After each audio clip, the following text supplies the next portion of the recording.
ఈరోజు హైదరాబాద్ నగరం ఇది ప్రకృతి వైపరీత్యాన్ని ఎవరం కూడా తట్టుకోలేము. హైదరాబాద్ కెపాసిటీ 2 సెంటీమీటర్ల వర్షపాతం వస్తే తట్టుకునే డ్రైనేజ్ వ్యవస్థ ఉన్నది. ఈరోజు 30 సెంటీమీటర్లు వచ్చిన తర్వాత ఎక్కడ కూడా ఈ డ్రైనేజ్ వ్యవస్థలన్నీ విఫలమైపోయి రోడ్ల మీదకి వచ్చినాయి.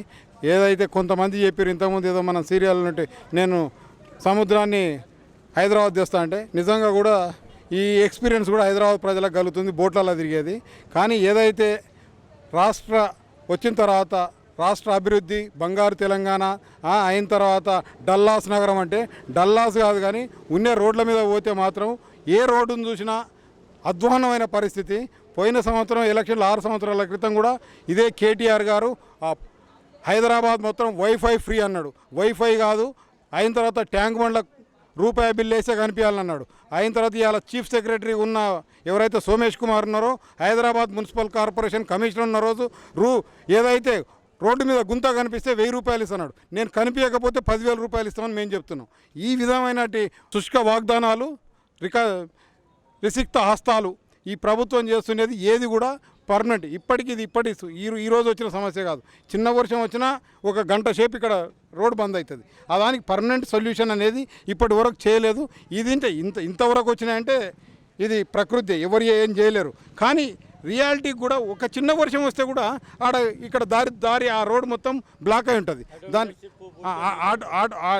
ఏదైతుందో ఆ చౌరస్తా దగ్గర ఈ వర్షమే కాదు, చిన్న వర్షాలకు కూడా దాన్ని రెక్టిఫై చేయలేక 6 సంవత్సరాల నుంచి అధికారంలోకి వచ్చిన తర్వాత మాటలేమో కోటలు దాటుతాయి, చేతలు గడప దాటకుంటుంది. అందుకోసం ఈ ముఖ్యమంత్రి గారు ప్రజలు కోరుకునేది ఒక ముఖ్యమంత్రి అనేది ప్రజలకు అవైలబిలిటీ ఉండాలి. ఎవరైనా ఈరోజు ఇక్కడ ఉన్న ఎవరికి వచ్చినా ఏదైతే ఆపద్ బంధు కానీ ఏదైతే మన సీఎం రిలీఫ్ ఫండ్కు ప్రతి ముఖ్యమంత్రి కూడా 7 గంటలకు లేచి రాజశేఖర రెడ్డిని చూసిన కిరణ్ కుమార్ రెడ్డి ఇంతకుముందు ఏ ముఖ్యమంత్రి ఉన్నా 7 గంటలకు లేచి ప్రజల వినతులు తీసుకున్నాడు. ఈయన ప్రజల వినతులు తీసుకోడు, ప్రజాప్రతినిధుల వినతులు తీసుకోడు, ఎమ్మెల్యేలకు అపాయింట్మెంట్ లేదు, కౌన్సిలర్లకు ఫండ్ లేదు. ఏమైనా పాపం వాళ్ళు వచ్చి నిలబడాలి, షో బొమ్మలు తీసుకొని పొద్దున్నే పేపర్లు వేయించుకోవాలి తప్ప అంతకంటే మించి చేస్తున్నది ఏం లేదు. మేము కోరుతున్నది హైదరాబాద్ ఈ విధంగా డల్లాస్ మేము పోయిన ఎలక్షన్లలో చూపించారు.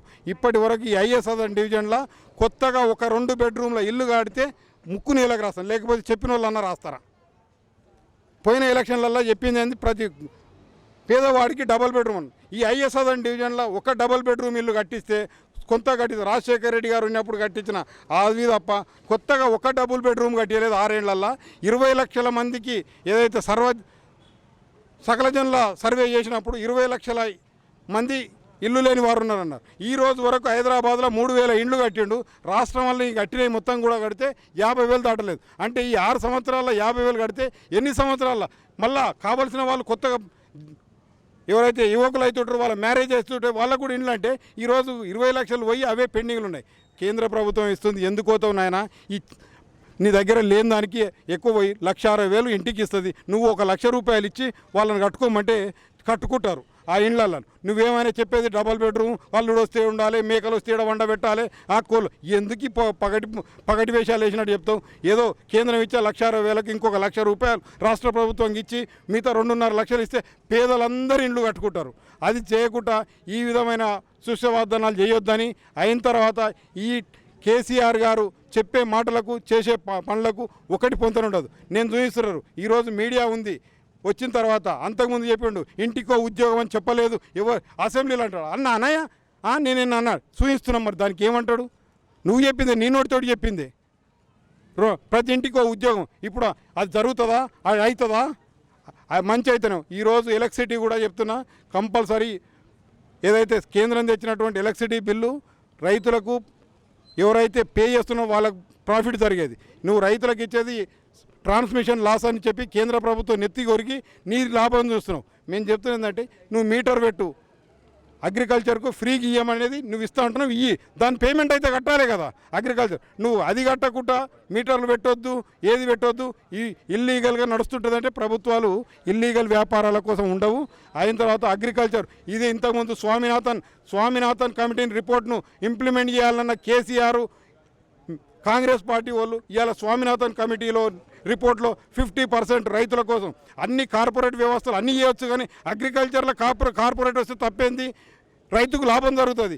ఈరోజు కార్పొరేట్ అతను వచ్చి అగ్రికల్చర్ ముందే అడ్వాన్స్ ఇస్తాడు. వాడు ఏదైతే ఎకరాకు 50,000 20,000 ఎకరాకి ఇచ్చి అగ్రిమెంట్ చేసుకుంటాడు. ఇత్తనాలు వాడు డూప్లికేట్ ఇత్తనాలు నడవవు. ఎందుకంటే కమిషన్లు ఉంటాయి మీకు అందరికీ, రాష్ట్ర ప్రభుత్వాలకు. దాంట్లో డూప్లికేట్ ఇత్తనాల కంపెనీలు అవి జరగవు.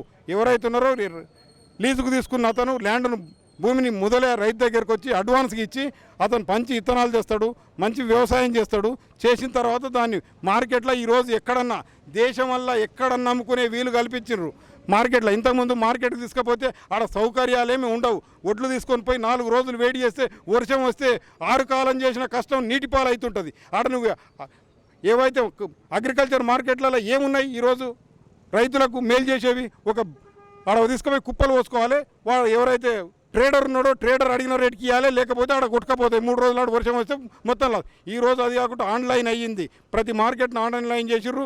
ఎవరైతే వేరే రాష్ట్రాల్లో ఏజెంట్లు కూడా వచ్చి ఇక్కడ రైతులు పండించిన పంటను చూసే ముందే రైతు దగ్గరికి వచ్చి అడ్వాన్స్ ఇచ్చి కొనుక్కపోయే వెసులుబాటు ఏజెంట్లు ఉంటారు కొంత. కానీ వేరే రాష్ట్రాలకు పోయే వీలు లేకుండా ఇప్పుడు రైతు పండించిన పంటను ఎక్కడన్నా అమ్ముకునే వీలు ఉంటుంది. ఈ యొక్క మంచి కార్యక్రమాలను స్వాగతించాలి. ఇడిచిపెట్టి స్వాగతించక ఏదైతే ఉందో తన స్వలాభం కోసం ఏది పెట్టినా కమిషన్ లేనిది. మిషన్ అంటే కమిషన్ ఉంటేనే మిషన్ ఆయనది. ఏదైనా భగీరథ పెట్టు ఏది పెట్టు మిషన్లు అంటే మిషన్ అంటే కమిషన్ ఉండాలి. ఆ విధంగా వ్యవహరిస్తున్నాడు. ఇది ఎక్కువ రోజులు నడవదు. ప్రజలకు పెడతా అంటే ఆశ, కొడతా అంటే భయం, మోచేతుల బాగా బెల్లం పెట్టి అరచేయి నాక పెడుతున్నాడు. ఇది ఈ యొక్క చేస్తున్న వ్యవహారాలు ప్రజలందరూ గ్రహిస్తున్నారు. ఈసారి ఆన్సర్ చెప్తారని మేము తెలియజేస్తున్నాం. ఈ యొక్క ఏదైతే ఉన్నారో ఇప్పుడు పేదలకు ఈడ ఏదైతే ఇండ్లల్లో నీళ్లు పోయినాయి వాళ్ళందరికీ కూడా కావలసినటువంటి నిత్యావసరాలు అన్నీ అందించవలసిన బాధ్యత ప్రభుత్వం మీద ఉంటుంది.